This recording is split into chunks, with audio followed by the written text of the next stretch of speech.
Hi guys! Gusto ko lang i-share itong app na to sa mga gustong kumita o sideline, hustle.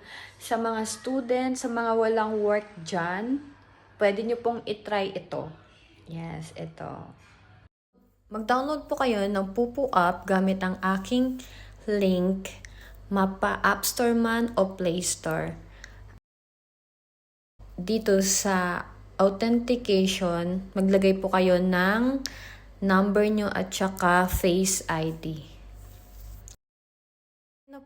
Pwede na po kayong mag-task. Yung task po dito, yan po yung pagla-live. Yung pagla-live nyo po araw-araw ng 2 hours. Sa 2 hours nyo po, meron kayong points na reward.